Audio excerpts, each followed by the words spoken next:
अहम खबर अवां शेयर कयूं पिया। कोयटा में पीपी अगवान सरदार रब नवाज कुर्द ते अणॼातल हथियारबंदन हमलो कयो आहे। हमले में सरदार रब नवाज कुर्द समेत 2 ॼणा ज़ख़्मी थी पिया। वाक़े जे इतला ते कुर्द बिरादरी जा सभई माण्हू पहुची विया आहिनि। बिरादरी जे माण्हुनि ज़ख़्मियुनि खे अस्पताल पहुचायो। पुलिस पारां जांच जारी आहे। एक भेरो ॿीहर अवां सां अहम खबर शेयर करे रहिया आहियूं। कोयटा में पीपी अगवान सरदार रब नवाज कुर्द ते अणॼातल हथियारबंदन हमलो कयो आहे। हमले में सरदार रब नवाज कुर्द समेत 2 ॼणा ज़ख़्मी थी पिया।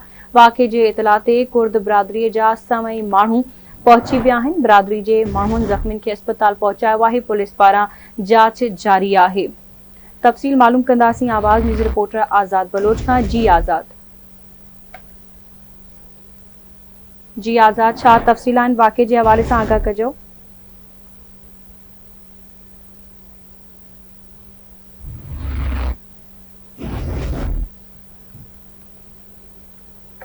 जी नाज़रीन, असां कोशिश कंदासीं हिन हवाले सां राब्तो करे वधीक तफ़सील मालूम करे सघूं। कोयटा में पीपी अगवान सरदार रब नवाज कुर्द ते अणॼातल हथियारबंदन हमलो कयो आहे। हमले में सरदार रब नवाज कुर्द समेत 2 ॼणा ज़ख़्मी थी पिया। वाक़े जे इतला ते कुर्द बिरादरी जा सभई माण्हू ज़ख़्मी थी पिया आहिनि।